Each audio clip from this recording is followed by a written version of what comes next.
Hi everyone. So the question is to predict the customer churn, and the question given that develop a model to predict customer churn for a subscription based service or business using the historical customer data, including the features like usage behavior and customer demography, and try algorithm like logistic regression, random forest, or gradient boosting to predict the churn. So it is saying that using the historical data of the customer, which has the behavior and demographic, I have we have to predict the customer churn. So for building this model, first step is to extract or read the data. For that, I am importing pandas module by import pandas as PD, and the pandas I am having the module name read CSV, which reads the CSV file data. So I have read the entire data by passing the file name churn underscore modeling.csv, and I am displaying here. This is my data, and after getting the data I have to check whether it contains any null values or not, and this process is known as EDA, explanatory data analysis. I have to explain about the data. So I'm using dot is null, which checks the it contains null values or not. To find how many null values for each column, I have to use dot sum. After using this, I am getting no null values in any of the column in the data set. So I'm going for the information.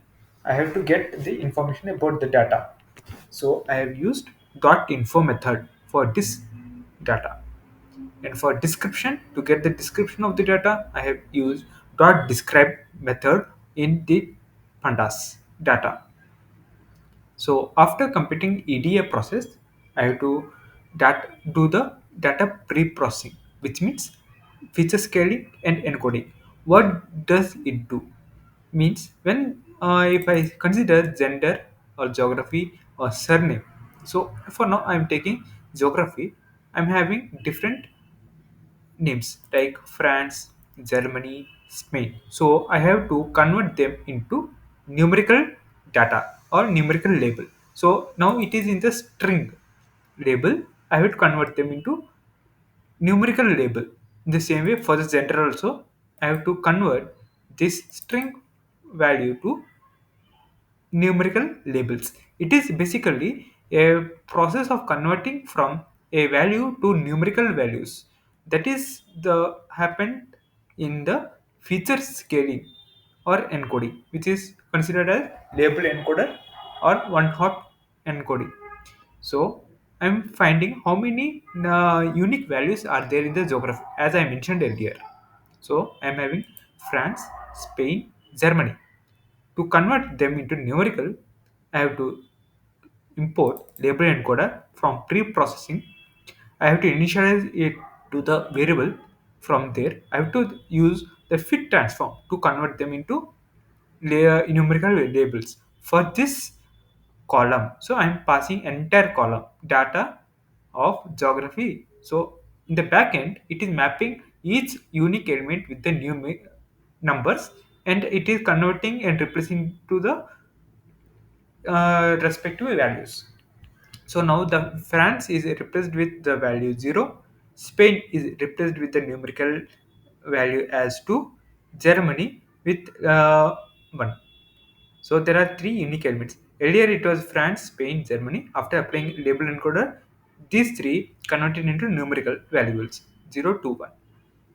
In the same way, for the gender also, I have two unique values, that is female and male. After applying label encoder, 0 and 1. 0 is mapped to female, 1 is mapped to male. And here, if I see the surname, I am having total this many number of unique values. So for this, I have to use one hot encoding because label encoder is for few unique values, but there are so many. For that, I have to use column transform, and inside the column transform, I have to use one hot encoding.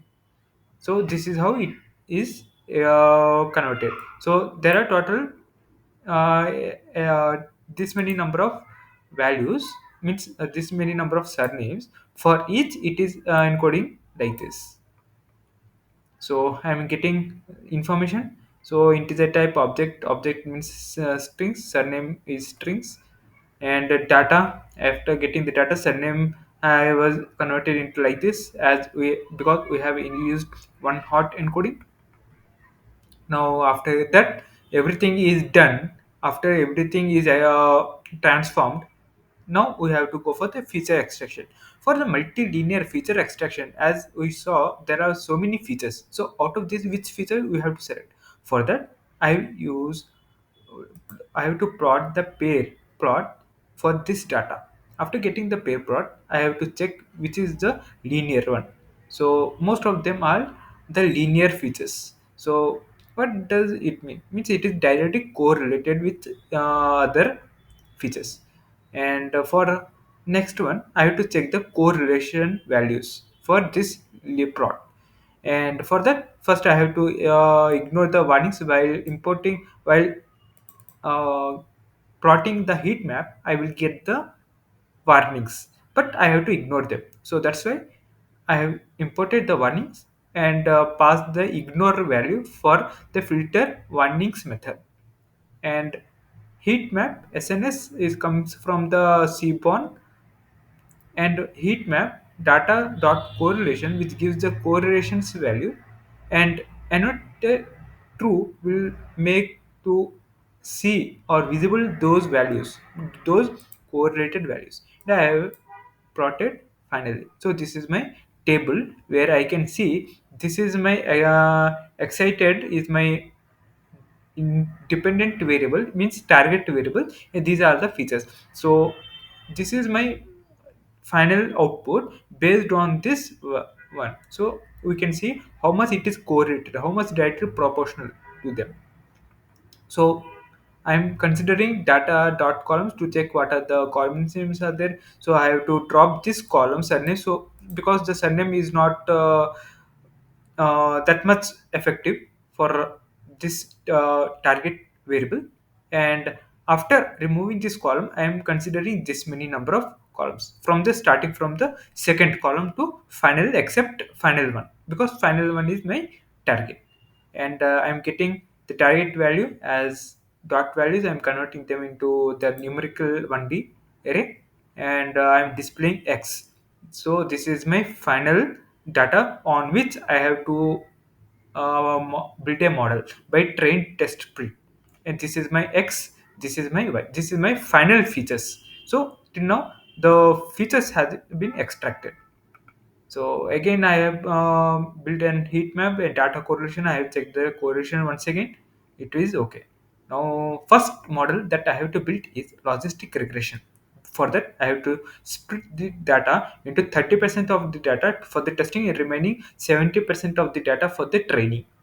So I'm checking for the shape of the tray in testing set, whether it is splitted accordingly without any issues.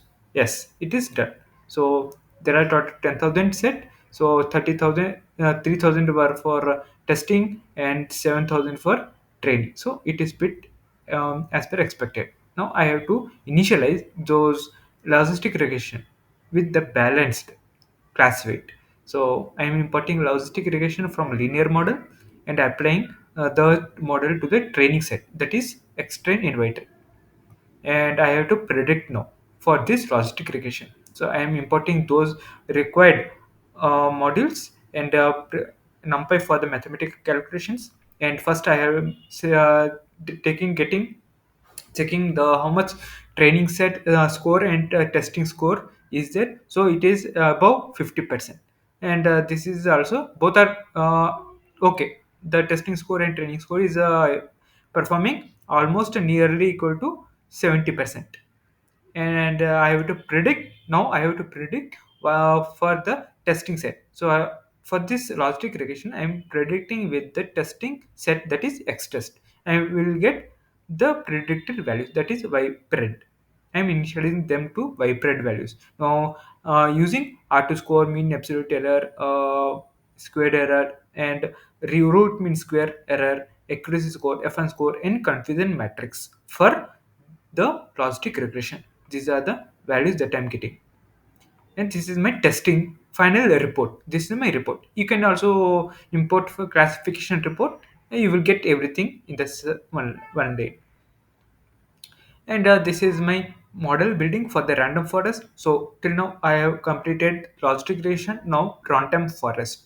For the random forest also, train test bit for 30% of the data, and check the data is fitted or not, or not perfectly. And I am taking a random forest model in variable RFC and training the model with extend and Y-train, and predicting the values and evaluating the values for this random forest classifier model.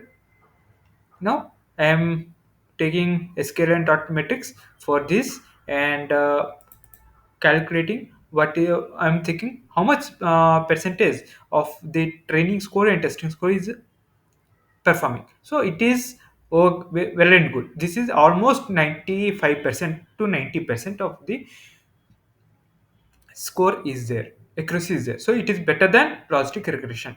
So I'm predicting the same way for random forest. I'm initializing them to predict y pred variable, and x test is my 1D array. And for calculating for this one, I'm calculating mean absolute square root error, absolute error, F1 score, confusion matrix. We can also import the classification report also to get all the classification report of the metrics. That's it. So this is what the random forest model is performing. And now gradient boosting, we have to check with the gradient boosting also. For this I am importing train test split. Again I am splitting the data into 30%, and checking how much whether it is separated or not, perfectly or not. And I'm initializing gradient boosting and fitting the this model with the training set, that is extrain and y train. So my model has been trained. Now I am predicting the I have to go for, I have to check how much percentage the testing and training score is performing. So it is giving me 87%. It means almost 90%. And now I'm predicting those predicted values for testing set, that is X test. I'm initializing them to YPRED. So I'm taking the R to score, mean absolute error, mean square error, square root, root mean square error, accuracy score, F1 score, and confusion matrix for the YPRED and Y test. And this is my final report for this gradient boosting. And this is my model testing. So I have already built all three models, and I have to test those models. So for now I'm taking the index, means I'm passing the index value. I'm taking this, I'm passing the dictionary where it contains the model name and model reference. Okay, and this is my function name where I am passing those values. Model is my dictionary, x test and y test is my the test values where I am passing those data points, and index points, index value, for so that here I am importing accuracy score, and here the model is being taken as input, and here I am separating them as y test, x test with index positions. So at this index positions, what is the actual value, what is the data values. So now I will check the each model values here. So items will give me keys and values. Keys is my logistic regression, and values is my reference for that model. So I am predicting the churn for that instance, and finding the accuracy. So I am printing those values. So this is my data point values for this index 0, and this is my predicted values. This is my actual output. If I say index equals to 2, then so this is my output. So it is predicting accuracy. So this is my predicted is 1, 0, and 1. This is how the I have built a model. That's it. Thank you.